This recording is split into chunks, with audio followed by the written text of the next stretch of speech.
एका शेळीपासून सुरुवात केली. हा हा हा एका शेळीपासून सुरुवात मी किती लाखाच्या विकल्यात हा त्याला मापच नाही. आणि आज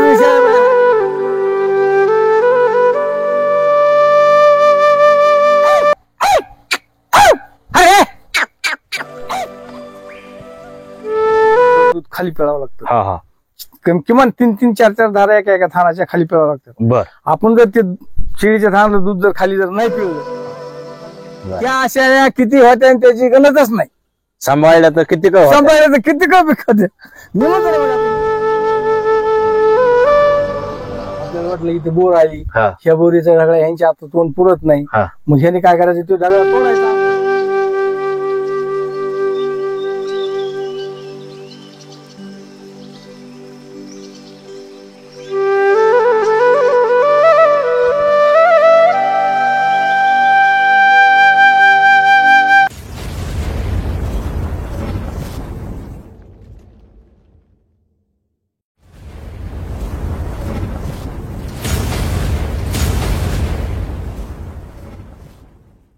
नमस्कार पशुपालक मित्रांनो, स्वागत आहे आपलं आणखी एका नवीन व्हिडिओ मध्ये.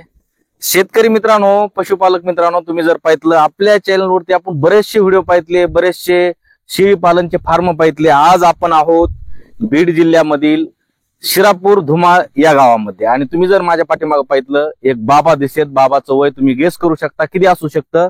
आणि इकडे जर पाठीमागे जर तुम्ही बघितलं त्यांचं फिरतं शेळी पालन आहे. एक शेत आहे, शेतामध्ये बाजरीचं हे शेत आहे, त्यामध्ये जे मोकळा पेस आहे त्या मोकळ्या पेस मध्ये ते शेळ्या चारताना आपल्याला दिसत आहेत. त्यांच्याकडून सविस्तर माहिती पाहूया. त्यांचं हे जे शेळी पालन आहे ह्याचं नियोजन कसं असतं, कशा पद्धतीने असतं. तर तुम्ही इकडे जर बघितलं इकडे पण शेळ्या, एवढ्या मोठ्या शेळ्या, हे पूर्णपणे शेळ्या तुम्ही आधी पाहून घ्या. तर हे एकटे बाबा हे सांभाळ करतात. आणि बरेचसे आपण मोठे फार्म बघितले ते बंदिस्त असतं, हे पूर्णपणे फिरतं शेळी पालन आहे. एक नवीन शेळी पालकासाठी ज्याला सुरुवात करायची, कशा पद्धतीने सुरुवात करायला पाहिजे, एक त्यांच्याकडे जर तुम्ही बघितलं तर त्यांना बराचसा अनुभव आहे. त्यांच्याकडून त्यांचा अनुभव जाणून घेऊया. चला तर मित्रांनो, व्हिडिओ सुरू करण्याआधी तुम्ही चॅनलवरती नवीन असाल चॅनल सबस्क्राईब करा आणि हा व्हिडिओ आवडल्यास जास्तीत जास्त शेअर करा, अशा शेतकऱ्यांना त्याचा फायदा होईल. तर चला पाहूया सविस्तर. राम राम राम राम. स्वागत आहे आपलं आपल्या चॅनलवरती. आपलं प्रथमतः आपले जे शेतकरी आहेत त्यांना तुमचं एकदा संपूर्ण नाव आणि गाव सांगा. माझं नाव मनोहर गुणाजी अवसरमल, राहणार मी शिरापूर धुमाळ, तालुका शिरूर, जिल्हा बीड. बर. इथलचा रहिवासी. बर. आता तुमच्याकडं मला एवढ्या मोठ्या शेळ्या दिसतात, इथं चरताना शेळ्या दिसत आहेत, साईडला ऊसाचे शेत आहेत आणि इथं बाजरीचं शेत आहे. एवढ्या मोठ्या शेळ्याचा सांभाळ करणं कसं शक्य आहे? आपण सुरुवात कशी केली, काय काय सांगता? सुरुवात केली मी अगोदर एक शेळी, साधारणपणे एक शेळी घेतली होती. हा हा साधारणपणे ती आम्ही तिला ती एक शेळी सांभाळायचो आम्ही. मग सांभाळता सांभाळता सांभाळता होता होता होता होता पुढे पुढे मग एकाच्या 2, 2च्या 4, 4च्या 10, 10च्या आता माझ्याकडे 25 आहेत. बर.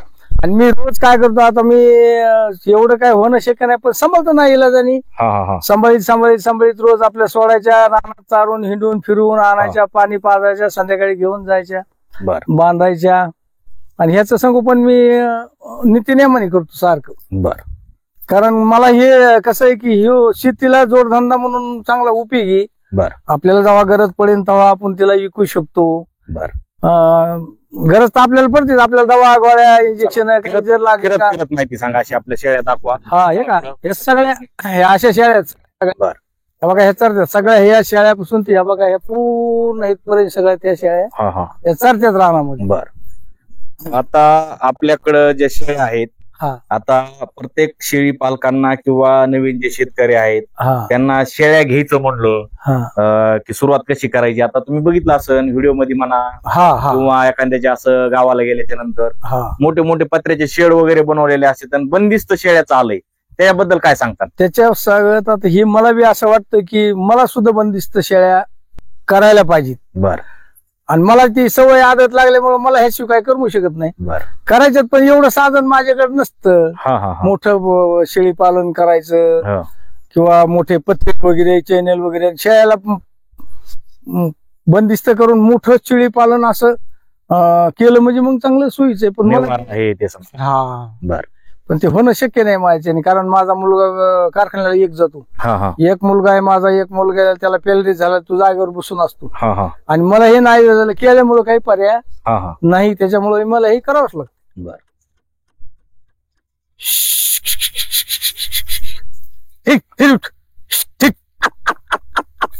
बरं मामा, आता तुम्ही सांगितलं की शेळ्या तुमच्याकडे या 25 शेळ्या आहेत, तुम्ही चारता, तुम्हाला मोठं शेळी पालन करण्याची तुमची पण इच्छा आहे. आता किती वर्षाचा अनुभव आहे तुमचा? माझा जवळपास 10 वर्ष झालं मी ह्या शेळ्याच्या रोज ह्याच्यामध्ये 10 वर्ष, दुसरं काम काही जमत नाही. 10 वर्ष पूर्ण हे 10 वर्ष आले मी हे शेळ्या सांभाळ. बर, आता ह्याचं नियोजन कसं असतंय सकाळपासून? एकदा सकाळपासून ह्याचं नियोजन सकाळी उठणे, सकाळी उठणे की हे करडं पाजायचे, करडं पाजले की पुन्हा ह्यांना सगळ्याच औषध पाणी, ह्यांना एक वार सकाळच्या 2 दिवसाला 4 दिवसाला औषध पाणी करायचं. औषध पाणी पण करता? औषध पाणी केल्याशिवाय जमतच नाही. बर बर, याला गोचिड्याची फवारणी करावी लागते. बर, 4 दिवसाला एक बार गोचिड्याची फवारणी करायची. औषध 400-500 रुपयाचे औषध आणायचे, हागण्या दरगाळण्याचं औषध. बर, पुन्हा दुसऱ्या नंतर गोचिड्याचं औषध, त्या गोचिड्याच्या औषधने ह्याची 4 दिवसाला एक बार फवारणी करायची. नाही तर ह्याला औषध पाणी जर नाही केलं का तर काही उपयोग होत नाही. याला हे गोचिडे खाऊन घेते, पिसा खात्यात, मग हे उपदारच येत नाही. ते तुम्ही 12 महिने जरी सांभाळत हे उपदार येत नाही. याला फक्त औषध पाण्याचा उपचार सारखा सतत करावा लागतो. बर, तेव्हा त्याचा मग आपल्याला फायदा भेटतो. बर, मग ते झाल्याच्या नंतर आता हे तुम्ही शेतामध्ये चारता, असं शेतातले लोक खवळत नाहीत का तुम्हाला, शेतकरी दुसरे? नाही, हे सगळे लोक म्हणजे आपल्या माणुसकीचे लोक. बर, आपले शेजारी पाजारी, किंवा एखादी बार डोंगराला न्यायच्या, डोंगराला एक दिवस डोंगराला न्यायच्या, एक दुसऱ्या दिवशी आपल्या अशा शेजारी जिथं रान रिकाम असेल तिथं चारायच्या, कधी आपल्या घरच्या रानात चारायच्या. ठीक, जसं जमन असं. हे साधन हे कसं, ही जात एका जागेवर थांबवू शकत नाही. ह्या जातीला हिंडत फिरतच माणूस पाहिजे. हिंडणार फिरणार असलं तर ही जात चांगली राहते. बर, तर बोलत चला. आता तुम्ही एवढ्या मोठ्या शेळ्या फिरता, तुमचं वय आता सध्या किती असत? माझं वय जवळपास 72 वर्ष माझं वय. 72 वर्ष वय, आणि 72 वर्ष वयामध्ये तुम्ही शेळ्याचा सांभाळ करतात? कारण मला पर्याय नाही, सांभाळायची पर्याय नाही, सांभाळावंच लागते. शेळ्या सांभाळायची काय पर्याय नाही, मला पैशाची गरज पडते. ह्याच्यावर सगळा माझा सगळा प्रपंच म्हणलं तरी याच्यावर चालतो. सगळा प्रपंच शेळ्यावर चालतो. बरं, आपल्या जमीन वगैरे किती बाबा? मला जमीन आहे 3 एकर 8 गुंठे. बर, 3 एकर 8 गुंठे. बरं, तुम्हाला जमीन करायची सोडून हेच का बरं सुचलं की आपण आता शेळ्या हे करायला पाहिजे? नाही, पहिला मी जमीनच करीत होतो, पहिलेच करायचं, पण आता काही परवडत नव्हतं, खायलाच पुरत नव्हतं. ते 3 एकर मध्ये काय होतं? 3 एकर मध्ये काय होत नाही. त्याच्यामुळे त्याचा काय, हे जोड धंदा आपला, एक घेतली पहिली सुरुवातीला एक शेळी, एका शेळीपासून एकीच्या 2, 2च्या 4, 4च्या 10 अशा करीत करीत करीत मी हे सगळं उभं केलं. बरं, आता तुमच्याकडे शेळ्या सगळ्या गावरान? सगळ्या गावरान शेळ्यात माझ्या. पुऱ्या शेळ्या, ह्याच्यामध्ये दुसरी जात कुठली नाही, काय नाही. आपल्या ह्या क्षेत्रामध्ये कसं आहे, गावरान टिकत, दुसरी शेळी टिकत नाही. बर, त्याच्यामुळे गावरान शेळीचा आपल्या ह्या भागामध्ये हे गावरान चांगले उपयोगी पडतं. उपयोगी गावरान पडतं, त्याच्यामुळे आपल्याला गावरान ते जमतं. आपल्याकडे जसं समजा आपल्या क्षेत्रामध्ये ऊन, हवा, पाणी, पाऊस जसा असेल तसं ते टिकत आपल्याकडे, तशी दुसरी आपल्याकडे जात टिकत नाही. बर, आता तुम्हाला हे 10 वर्षाचा अनुभव आहे शेळ्याचा, तुम्ही आता गावरान शेळ्याचा सांभाळ करतात, तुम्हाला बराचसा अनुभव असेल. बरं, हे शेळ्याबद्दल काय सांगतात की गावरान जी शेळी आहे वर्षातून किती वेळा म्हणजे त्याचं वेत होतं? ही 1.5 वर्षात 2 बार शेळी येते. आणि ह्या शेळ्याला कधी कधी 2 होते, कधी कधी 3 करड शेळ्याला होते. बर, कारण मी ह्यांना चांगल्यापैकी सांभाळतो. ह्यांना संगोपन जर चांगल्यापैकी जर केलं तर ह्याला 2 पिल्ले, 2 नाही तर एखादी बार 3 पिल्ले होते त्यांना. आता सध्या शेळ्याला माझ्या 2 शेळ्याला 3 करड आहेत. बर, आता काही शेळ्यांना 3 पिल्ले झाल्याच्या नंतर काही प्रॉब्लेम येणार नाही? प्रॉब्लेम येतो म्हणजे, कारण दूध त्यांना जास्त मिळत नाही. मग 3 भरपूर, जसं 2 काढायला भरपूर दूध भेटतं तसं 3 काढायला भेटत नाही. मग त्याच्यामध्ये ऍडजस्ट मी असं करतो की ज्या शेळीचे करड मोठे झाले समजा, आणि मग आता ती समजा अजून 2 महिने दूध देणार आहे, हे करड आता खाते पिते राहते रानात फिरणार आहेत, मग ते एक करडू त्याला ऍडजस्ट करून पाजायचं. बर, त्याला ऍडजस्ट करायचं त्याच्यात, मग त्याचं ते त्याला 2-2.5 महिने त्याला भरपूर दूध पाजायचं, तर ते टिकतं. आणि जर आपण जर नाही पाळलं दुसऱ्या शेळीला आणि 3 कडे एका शेळी जर पाळले तर मग त्याचा काहीच उपयोग होत नाही. कसं उपयोग होत नाही? त्याला दूध पुरत नाही. ते जेव्हा पहा तेव्हा ते 12 महिने जरी सांभाळते ते जेवढ्या तेवढेच राहते, ते काय मोठाले होत नाही. त्याचा तो तशी त्याला तशी आयडिया उपयोग करावा लागतो. आणि आता जे समजा तुमच्या शेळ्यांना जे पिल्ले होते तर जे बोकड असतात, आता बोकडाला मागणी आहे, तर किती महिन्यात तुमचं जे बकरा आहे विक्रीला येतं, काय सांगता, कशी मागणी त्याला मागणी अशी आहे की ह्या जातीला कुठे न्यायची काय गरज पडत नाही. याला आपल्या घरी स्वतः व्यापारी येतात आणि आपल्याला बोलून आपलं त्याचा व्यवहार करून ते आपल्या इथून आपल्या घरून घेऊन जातात. बर. आता बोकडाचा ती बोकड आपल्याला एवढ्या शेळ्यामध्ये एक बोकड आपल्याला फिक्स लागतोच. आता सध्या मला बोकड नव्हतं समजा बरं, मागल्या आठवड्यामध्ये ते 12,000 बोकड इथं कोणतं आणलं? हे बघा हे बोकड घेतले, हे बघा हे बोकड, हे बघा हे दिसतंय. हे बोकड किती हजारला आणलं म्हणजे? 12,000 आणले. किती महिन्याचं होतं ते आणलं त्यावेळेस? आता 8 दिवस झालं मी आणलंय. हे बोकड सरासरी 11 महिने ते 12 महिन्याचं बोकड आहे. हे बोकड हे बघा हे. शेतकरी मित्रांनो पहा, 11 ते 12 महिन्याचं बोकड असेल, हे गावरान जातीचं बोकड 12,000 रुपयाला हे बाबांनी बोकड आणलेलं आहे. तर हे बघा तुम्ही, ह्याची चमक वगैरे बघा, गावरान पद्धतीने.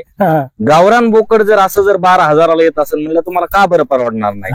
बाबा अजून काय सांगता की आता समजा तुमच्याकडं एवढ्या मोठ्या शेळ्या आहेत, आता तुम्ही वाढत जाते समजा वर्षात? वाढत, हे पण हे चालूच राहिलं.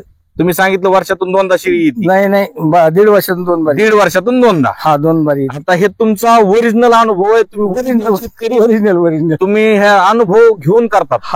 तर आता 1.5 वर्षामध्ये असा काही प्रॉब्लेम आला का की तुमच्या शेळ्या समजा खाली राहिल्या काही? नाही असं काही होतच नाही. बोकड असल्यानंतर होतच नाही. बोकड एक कंटिन्यू बोकड नव्हतं म्हणून तर घेतलं नाही. आणले तर 8 दिवसात 4 शेळ्या लागल्या. असं आहे का? बरं, 4 शेळ्या लागल्या. 4. आणि बोकड जर नसलं का, शेळ्याला जर बोकड जर नसलं का, शेळ्या खालीच राहिली, काही खालीच राहिली. असं आहे ती. मग त्याला ते टायमाला बोकड आणावंच लागतं आणि टाइम भागावाच लागतो त्याचा. बर. आता समजा एक मिनिमम आता तुम्ही बोकडाचं सांगितलं, तर ते बोकडाचं 5 ते 6 महिन्याची किंमत किती असते? 5 ते 6 महिन्याचं. 5 महिन्याचं बोकड झालं, त्याचं भरपूर दूध जर प्यायला भेटलं तर ते 5 महिन्यात विक्रीला बोकड येतं. आणि 5 महिन्याच्या पुढे जर आपण जर नाही केलं तर आपला 1,000 रुपये महिन्यात चालू राहिला 12 महिने. 12 महिन्यात झाले की 12,000चं बोकड होतं. पण संगोपन चांगलं करावं लागतं तर, नाहीतर मग त्याला नाही मिळलं प्यायला, नाही त्याला काही खुराक. आता ह्यांना खुराक असतं. काय खुराक देतात? यांना खपरी पेंड चारायची रोज. खपरी पेंड जी आहे ती वजन करून चारता काही अंदाजे? नाही, अंदाजेच आपल्या चारायच्या. समजा एका शेळीला समजा किंवा बोकडाला काढायला या 13 काढामध्ये 2 किलो पेंड त्यांना मी रोज चारतो. 2 किलो पेंड 13 काढामध्ये 2 किलो पेंड. आता तुम्ही सांगितलं नाही की तुमचं जे 5 महिन्याचं समजा जे बकरा आहे किंवा पाट आहे, ते कितीला एक मिनिमम विक्री होते एक अंदाजे? म्हणजे बोकड थोडं सरस असतं बरं का, त्याच्यामुळे त्याची किंमत वाढती राहते. आणि पाट असली का तर तिची किंमत कमी राहते. ती 5 महिन्याला जवळजवळ 4,000ची पाट होती. 4,000च्या पुढे जात नाही 5 महिन्याचं पाट. आणि बोकड असलं तर ते 5,000 ते 6,000. म्हणजे जशी तब्येत आहे त्याची तब्येत आहे तशी किंमत त्याची होती. बर. आता हे जे शेळ्या आहेत तुमच्याकडे सगळ्या गावरान जातीच्या आहेत, बरं तुम्हाला कधी नाही का वाटलं की आपण इतर जातीच्या शेळ्या पाळाव्यात? नाही मला तसं काय अपेक्षा, जे आहे ते आपलं सांभाळायचं, याचं संगोपन करायचं. आता हे असल्यानंतर आपल्याला दुसऱ्या शेळ्या घ्यायची काय गरज आहे? आपल्या शेतातले कमी जास्त लोक म्हणतात ना ते बिट्टल उस्मानाबादी त्याच्यात पैसा आहे त्याच्यामध्ये, जात कुठे येते पण ती आपल्याकडे टिकली तर आहे. नाही जर आपल्याकडे तापमान जास्त असतं, जर नाही टिकली, जर आपल्याला जर आपण एवढ्या पैशाची खरेदी करून जर आणली आणि ती आपल्याकडे उद्या जर दगवली तर मग आपण काय करणार? आपली नुकसान होणार ना. त्यापेक्षा आपली हे नुकसान होत नाही. बर. आता हे तुम्ही फिरून चारता हे समजा आहे, पण एखादा पाऊस आला किंवा काही घरी तुम्हाला प्रॉब्लेम आला, कुठं जायचं, यांचं चाऱ्याचं नियोजन कसं असतं? कसं काय नाही, ह्यांना पाऊस जरी असला का तरी ह्यांना सोड्याशिवाय पर्याय नसते. ह्यांना फिरले, कारण हे जनावर ढोरासारखं दुसऱ्या काय नाही, बांधून टाका ह्यांना, दुसरं काय खायला टाका, असं काही नाही. पाऊस असला तरी सोडावं लागतात, नसले तरी सोडावं लागतात. घरी येऊन जर एखाद्या वेळेस जर पाऊस जर सकाळी झाला तर थोडा सोडायला लेट होतो.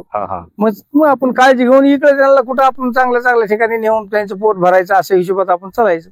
बरं, घरी काही स्टॉक केलेला आहे का, काय असं भुसकट काही? नाही तसलं माझ्याकडे काहीच नाही. माझ्याकडे गवत लावलेले, काही असं गिन्नी गवत लावलेले, ते गवत आपलं कधी कधी जर कमी पडलं तर मग आपलं कधी कधी कापून आणायचं, टाकायचं, खात्यात ते खात्यात. तसं शेतकरी मित्रांनो तुम्ही पहा, आपण त्यांच्या थेट बांधावरती शेतामध्ये जे आपले वडीलधारे माणसं आहेत, तुम्ही जर पाहिलं आपले वडील म्हणा, आपले आजोबा म्हणा, अशा शेतामध्ये शेळ्या जनावर पहिले सांभाळत होते, तसंच आपण या व्हिडिओच्या माध्यमातून दाखवतो. बरेचसे आपण टोले जंग फार्म बघितले, आज डायरेक्ट त्यांच्या बांधावरती शेतामध्ये फिरतं शेळी पालन आपण सविस्तर माहिती पाहत आहोत. बाबाचं वय काय आणि एवढ्या मोठ्या शेळ्या वगैरे सांभाळ करतात. बाबा काय सांगता, नवीन जे शेतकरी आहेत किंवा ज्यांना शेळी पालन करायचंय त्यांनी कितीपासून सुरुवात केली पाहिजे? काय त्यांची शेळी पालन म्हणजे त्यांची जशी इच्छा असेल याच्या अनुसार काय करावं, त्यांनी जास्त शेळ्या आणण्यापेक्षा आपल्या पहिल्या 5 पासून सुरुवात करावं. आणि 5 पासून जरी शेळ्या सांभाळल्या तरी त्या तुम्हाला वर्षानुवर्ष त्यांचं ते चालू राहणार. 5 शेळ्यापासून केलं तरी काही हरकत नाही. तर पुढच्या वर्षी तुम्हाला 5च्या जवळजवळ 12 शेळ्या तयार होत्या एका वर्षामध्ये. 5 शेळ्याच्या वर्षात 12 शेळ्या तयार होत्या. मग आता ते असं जर केलं तरी ते जमू शकत. आणि शेतकऱ्याला हे जोडधंदा चांगला आहे. शेळ्याचा जोडधंदा उगा असे पद्धतशीर आहे. आणि ज्या टायमाला आपल्याला गरज पडेल त्या टायमाला आपण विकू शकतो. आपल्याला गरज पडली किंवा 10 रुपये कमी किंवा जास्त लगेच आपल्या घरी येऊन व्यापारी येऊन घेऊन जातात. आपल्याला अडचण भासायची काही गरज नाही. बर, आता नवीन ज्याला शेळी पालन करायचंय ते लोक काय करतात की शेळ्या कुणाकडून घ्यायला पाहिजेत, बाजारातून घ्यायला पाहिजेत का शेतकऱ्याकडून घ्यायला पाहिजेत, मग पहिल्या येताच्या पाठी घ्यायला पाहिजेत का दुसऱ्या, म्हणजे लोकांना माहित नसतं, अनुभव नसतो. शेतीतला अनुभव आहे पण हे करायचं आता तुमचे कडे ऐकलेले बघून लोकांना वाटतं ह्यामध्ये पैसा आहे, त्याबद्दल काय सांगता? काय करायचं नाही. दुसऱ्या येताच्या ज्याला घ्यायचे असतील ना दुसऱ्या येताच्या पाठी बघून घ्यायच्या.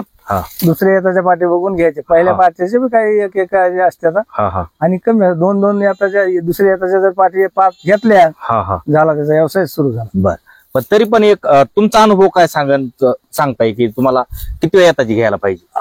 मग मी म्हणतो ना आपल्याला दुसऱ्या येताची पाठ बघून जर घेतली का नवतारणी पुन्हा त्याला ते 10 वर्ष काही बघायचं काम नाही. बर, एक शेळी किती वर्ष समजा म्हणजे जगती आणि चांगले समजा हे अनुभव तुमचा काय सांगा? आता चांगली संगोपन जर केलं तर एक शेळी सुमारे जवळजवळ तिचे जवळजवळ 10 ते 12 येते होते.